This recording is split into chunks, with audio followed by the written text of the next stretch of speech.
For over 2 centuries, the galaxy had known peace. The Galactic Union, ruled by powerful empires like the Zuraki, believed they had mapped every system, every species, every possible threat. Humanity was a name lost in old records, a primitive race, exiled long ago, forgotten by history. But all of that changed on a quiet morning in the Zuraki sector. Commander Vorek stood on the bridge of the dreadnought Talon's Wrath, staring at the tactical screen. A strange signal had appeared just outside their space. It wasn't a beacon. It wasn't a distress call. It was something else. The signal was silent, coded in ways even Zuraki computers couldn't read. It pulsed slowly like a heartbeat. No ship should be out there, not one this far from a trade lane.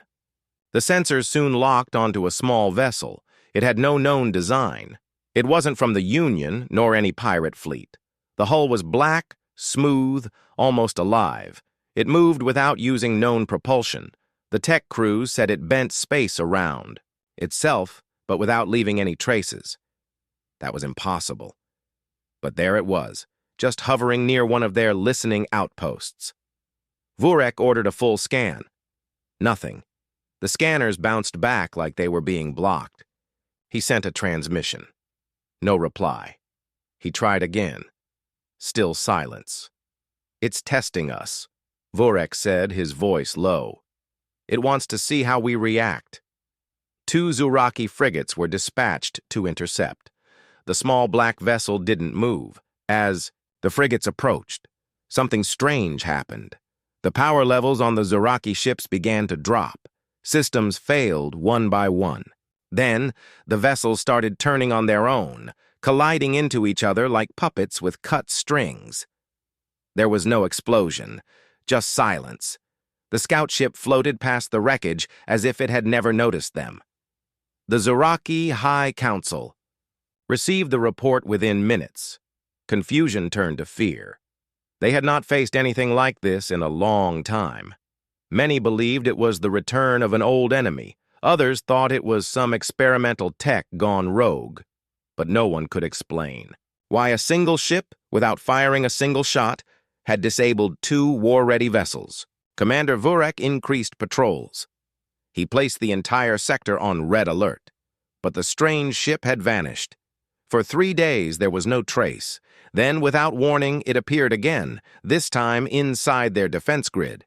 No one knew how. It got through. Their sensors had seen nothing. Their shield walls, meant to stop armadas, had not even flickered. Vorek stared at the screen again. The ship was sitting above Outpost Theta.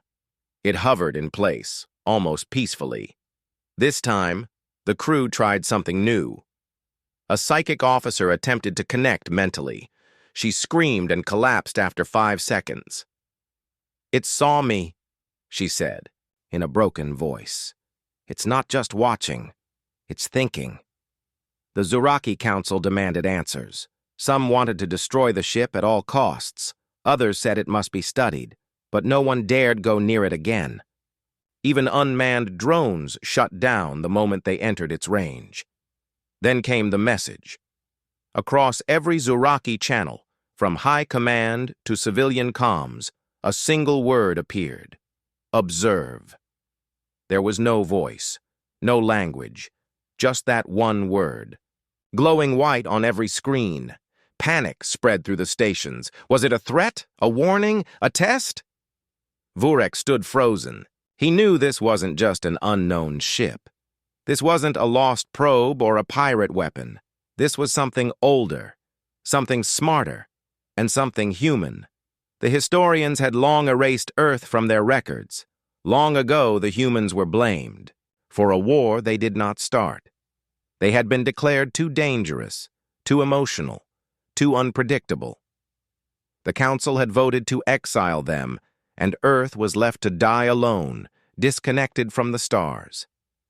But Earth had not died. This ship, this quiet, deadly observer, was a message from the past. A whisper that humanity had survived, and not only survived, they had evolved. The Zuraki Empire, proud and strong, had laughed at the idea of human return. Their children were taught that humans were weak, unstable, and gone forever. Now, the truth was floating just above their heads. Vurek called a meeting with the sector's top strategists. "We are not dealing with an enemy," he said coldly. "We are dealing with a warning. That ship is not here to fight us. It's here to see how we react." One general leaned forward. "So what do we do?" Vurek looked out the window. In the distance, the black scout ship hovered like a ghost. "We wait," he said, "and pray that's the only one." But deep in his heart, he knew. Scouts never come alone. 3 days had passed since the strange human scout ship vanished. Fear spread across the Zuraki Empire. Their pride was wounded. 2 ships had been lost without a battle, and no one could explain how. The High Command grew impatient. "We must destroy it," said Admiral Creel. "It's a scout," said another officer. "Destroying it might invite more." Creel replied coldly, "If we wait, there will be more." So the Zuraki prepared a trap. They stationed 5 warships around Sector 9X, a region where the ship was last seen. Hidden mines were placed. Cloaked drones waited in silence. Their top engineers even designed an energy net, strong enough to trap a capital ship. Then, it returned. The black human vessel glided into the sector like a shadow. No sound, no response. Just watching, the Zuraki sprang the trap. The energy net activated, missiles launched, lasers fired, and then, nothing. The net collapsed in seconds. Missiles changed direction mid-flight. Lasers bent away as if they were afraid to hit the ship. The Zuraki captains shouted orders. Systems flickered. Their own targeting failed. Ships began spinning. One cruiser exploded, not from damage, but from an overload caused inside. Admiral Creel yelled, "What is it doing to us?" But the human ship had done nothing. No weapon fired. No defense system activated. It simply drifted, silent and untouched. Within minutes, 3 Zuraki ships were disabled. The remaining 2 fled. And still, the human scout ship didn't chase them. It just stopped, then turned slowly, as if disappointed. Creel's ship, the Unbreakable Claw, managed to send a final message before losing power. "This is not war. It is a test, and we failed." Ending cliffhanger. Back at Central Command, engineers replayed the battle footage. One paused it at frame 1062. Inside the human ship's reflection, barely visible, a second ship appeared for a split second. Larger, hidden in shadow, watching them all.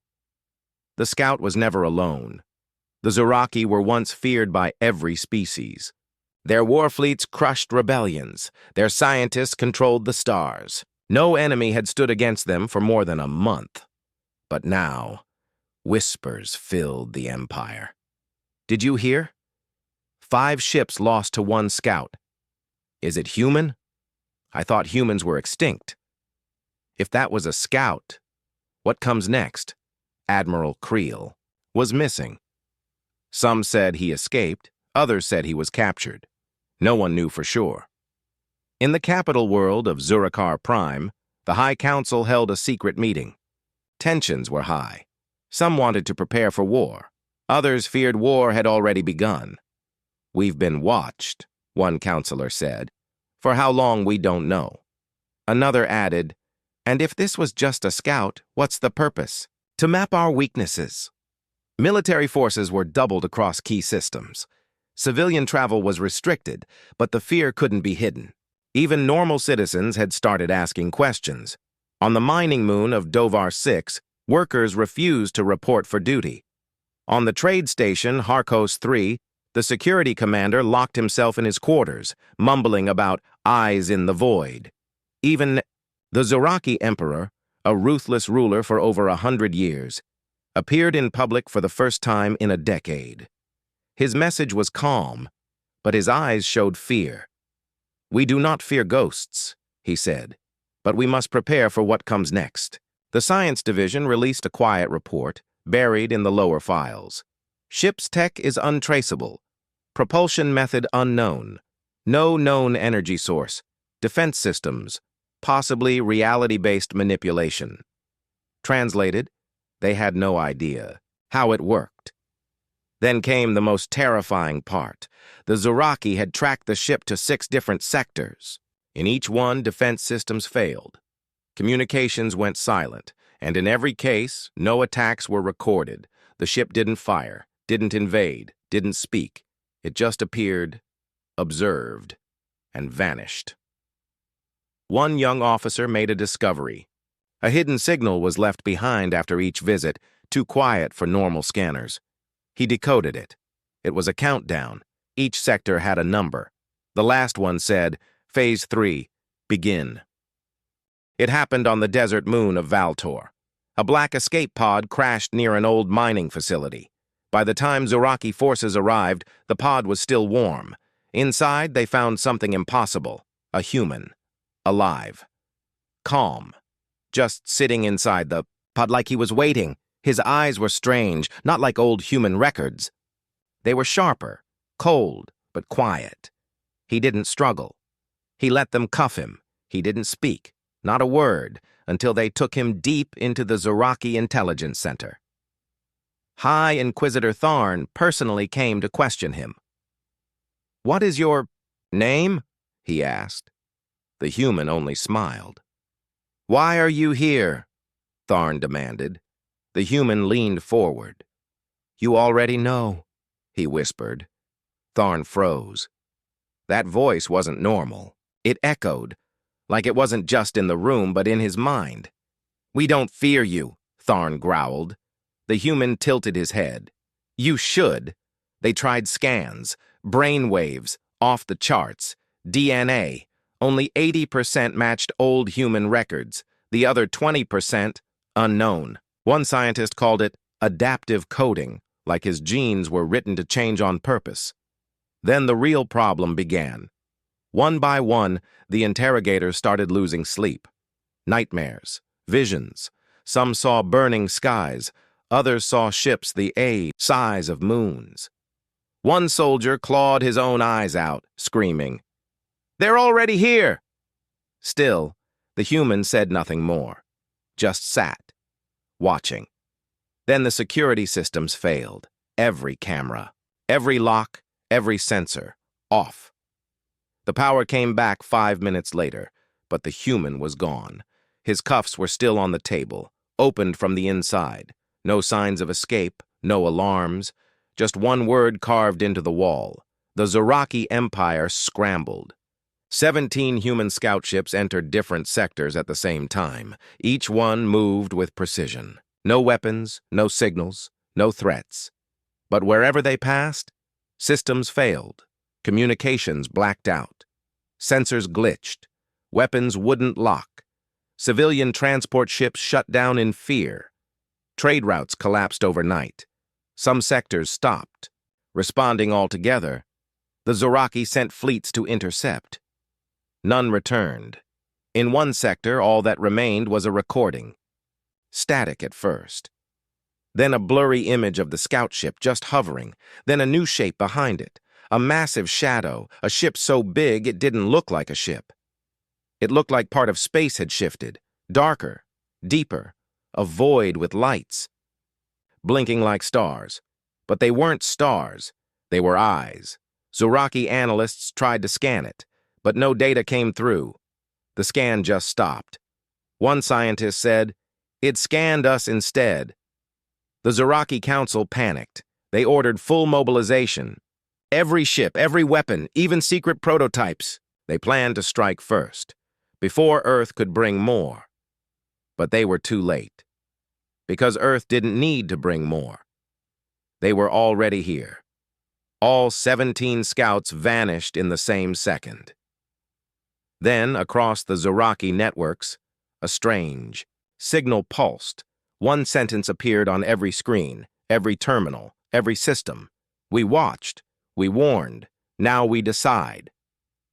For the first time in Zoraki history, the Empire locked down all major planets. Defense grids were raised, moons were armed, every fleet was positioned, but it didn't matter. The human force didn't come like an army. It came like a storm. One moment, silence. The next, Zuraki warships vanished from orbit without sound, without light, without trace. On the mining world of Drakon 4, people looked up and saw the sky rip open. A massive vessel, shaped like a crescent moon, hovered silently. It didn't attack. It simply released a pulse. Everything metal froze. Weapons turned to dust. And every AI system shut down. One Zuraki commander ordered a missile launch. The button turned to ash in his hand. Then came the message. Not through comms. Not through sound. It just appeared in every mind. This is not invasion. This is balance. Zuraki leaders realized something horrifying. The humans had evolved. Beyond technology, they didn't fight using lasers or fleets anymore. They controlled energy, matter, thought. They had become something else. In the Zuraki science core, ancient files were unlocked by force. Files even the Emperor wasn't allowed to open. Inside were records from the first contact 400 years ago. It told of Earth's rejection from the Galactic Union, of how humans were exiled, laughed at, abandoned. But Earth hadn't died. It had gone silent and changed. One line in the record stood out: human potential is dangerous, not because of their strength, but because they never stopped changing. Now the change was complete. The Zuraki hadn't provoked an empire. They had awakened something worse, a force. The Zuraki homeworld, GalacticPrime, had never been touched by war. Now it was surrounded. The sky turned black, not from night, but from the shape of the fleet above. It wasn't just ships. These vessels bent reality. Time moved slower near them. Gravity shifted. Space itself seemed afraid. Billions watched. Frozen in fear, then came the voice. Not through speakers, not through sound, but inside every living mind, across every system, every species, every world. You pushed us into silence. You called us weak. You erased us from your history. And now, you remember. Zuraki leaders fell to their knees. Their most powerful. Weapons were useless. Their fleets were gone. Their empire, the greatest in 10 galaxies, was already finished. And yet, the humans didn't strike. No lasers, no destruction, no death. Instead, they spoke. We were not here to destroy. We came to observe, to decide. You failed. The Zuraki Emperor, shaking, asked one last question. Then, what happens now? The human voice answered, you will not die. You will forget. As you once erased us, now we erase ourselves from your reach. In a flash of light, the entire human fleet vanished. Every Zuraki system rebooted. Ships floated, confused. People gasped, blinking like they had just woken. From a dream, but something was different. The Zuraki Empire still stood, but its records, its maps, its history had changed. Earth no longer existed in their files. Every trace of the scout ship, the captured human, the fleets, gone. But deep in the minds of those who witnessed it, one feeling remained. Fear, not of war, not of death, but of a species that could disappear by choice.